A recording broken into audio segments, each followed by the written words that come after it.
unim osofo de ntia mintimi nware no se mobusa megere no mama ware wo mo no a omsuro me because me no mo adam ho no ma omu feel comfortable enye nsem nyina na yaka titru me second wife no oh my god ahonhom ne hetemia na enye ya no mabawura no Miri a chat to Jesus. Anuti Sami Messa Waribia Mumpa Oba Mewara no meaning share one bedroom. Because one way and I do any better than Menaho. I am no Muslim to one country. Minim the entire Omon country woman for 4. Omon country woman for 4 because maintain say. Me actually have Adam for be can be. And one said you can say, almost say, we a BBB.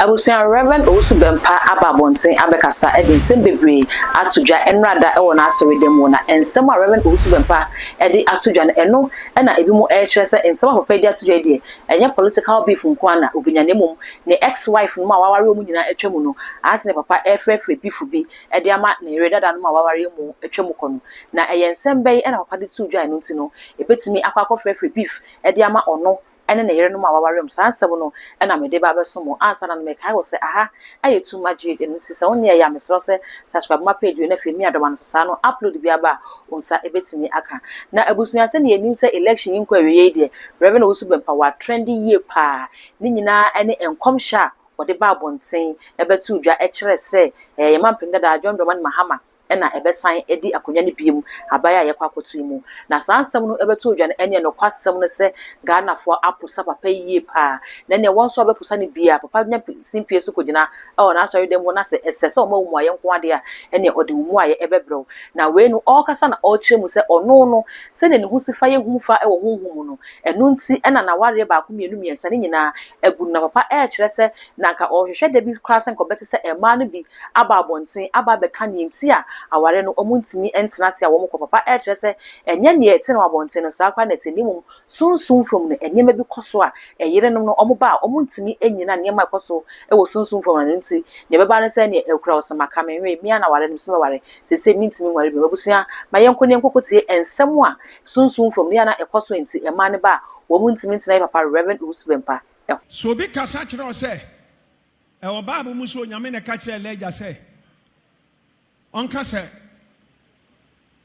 nyame mansuo nto da nya ne kure ono an o se me mansuo nto for 3.5 years Elisha enya nyame ne ka kire nso on Francis Remewe nkwala no ono an na de ne prophetic unction power ne level commanding sisire me be wi mofra hwe so yo difo o na umu odu te so Owusu Bempah fia ketekete ya megyina ha ya honam hu se fia ketekete badanya sa na tie me se me boru asunsun mu no mpanifo a me no mu hia ya e wo first realm o man stop me etina me de me ya sa ko second realm eno so o man stop me na me duru third realm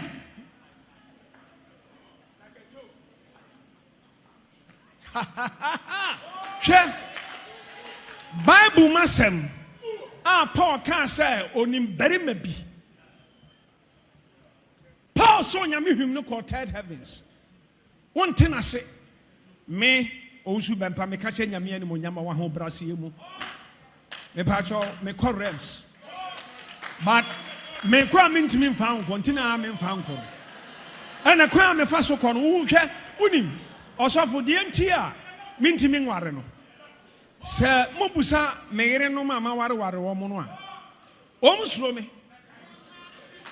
because me no mo adam ho no ma omu feel comfortable enye nsem nyina na yaka titru me second wife no oh my god ahonhom ne hetemia na enye ya no mabawura no Miri a chat to Jesus. Anuti. Sami mesa wari bia mumpa. Oba me ware no me ne share 1 bedroom. Because one way anadwo ni bete na me na ho. Aya no musuro nto mo nka nkyere mo. Minim de ntia ya mo nka nkyere mo namfofo. Omo nka nkyere mo namfofo because me nte say me ex-wife bi adamfo bi e ka bi. Eno an say de omo kan ne say omo say uye bibibi. Na omo say Owusu Bempah we ni papa. Owusu Bempah me ware no we ni papa. And the omo kapa. My brother. Yeah. Ebe ya say me shall washroom ube bi na me ni ho. Ebe ya say bi am outside e Bempah ube nanti fie onyina na me ni ho. Ube samba na me butu empa nchen. Don't try me. Me kasa wa ho brasiem. Don't try me. Hallelujah. Bema.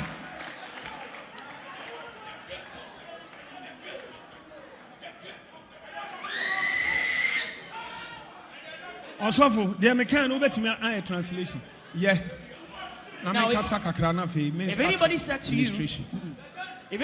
to you that it was the Lord that spoke to Elijah to speak to the people of Israel that it will not rain for 3.5 years, it is not true. It was Elijah himself who came out and said that it shall not rain for 3.5 years, and what he said came to pass. So if you are a prophet of stature in the spirit realm, you can command certain things to happen, and they will happen as you have said it should. So I went to the first realm. I feel here, sorry, bro. Twasu. I went to the first realm. I had conversations with elders in the first realm. They didn't stop me. I went to the second realm, had conversations with elders in the second realm. They didn't stop me. But when I got to the third realm, that was when the change happened. What's the movie? Share time na yatia safono. Oda horma mi benyano asembe na ana meka. Fa microphone man. Men ferry.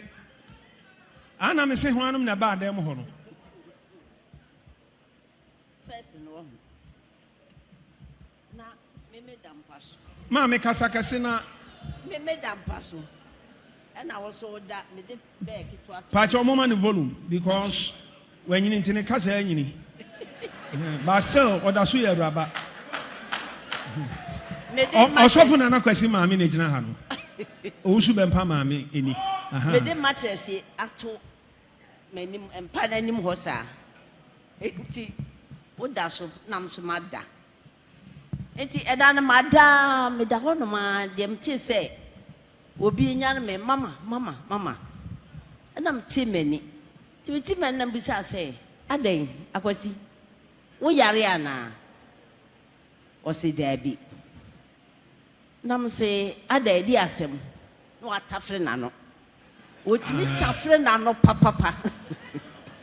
Nansan kra wo mu a. Nti na dabi ana me use lip balm no. Ana me pese ma no be dry. Enti ehwa na me bisa sa na wo pusa wutiri ho. Nam se ada akwasi. Wo yare ana. Osi dabi. Nam se edi asem. Osi nti abofo no ba ha no wa wu. Me susu nyame ne me na ye ko materials. Enti me de wo ka no. Na me nti ase. Nam se abofo a ye firi ne fa. Osi nti abofo no ba ha wo me de nsa ba fa metiri ho no wa wu. Me se bi de fa ba ye kwada do. Bonsa man ti bugia. E pa cha wa wie. Ana obeka kakra bi aka ho. Afa de to so biem. E wo ho a no asa ye sa biem. In fact, me ye bo sheme. Na mbusa se e de ba semini ada me be wa yare ana. Aso so ade a chi a hu kese wo kasam kire wa wutum se nyansa kasa pa no woka no wonya nipa abagini ana say just woka sem omodu akura nso wonya ya afọ na fe die ba asem enti da toso mprensa no me da ho no ma da de mu say obetra me mpa no ano ho mama no start afre na no wo say mama abofo no ba ho ba ko di nsa fifam ti ho na ba ko so di nsa fifa me ho e ho na me de me say gu mi ti me say rade me ba na bodam me kase me to be hu enti akola idie me die me nim ba bi ofri o nim ano ohye papa wo custom so wutumi say nyansa kasa pa no woka no enti de me nim fa ho Nyamishra bonsem madam Efia Pokia akwasi Bempah maame na me kai say Mr. Father ade achi anopa na wanyane me osi akwasi anadwode na hu ye because unim de meka che ni bia na si na de antimo kwe kan na miswawo satan na menya sofo na nya se bia menyina me yesofo miswa kete Mr. Father ne fan George Foreman satan no na the whole Kumasi ono Bantuma Samson Bature Bosmensa Mrumu Giant enana omuhu odin pa enti me Bantuma boy enti eda na chama untumi kasa se mintimi enstepo Kumasi na no ho yamsire me tamana me nam Kumasi abonten so na chama untumi na usa oh my God.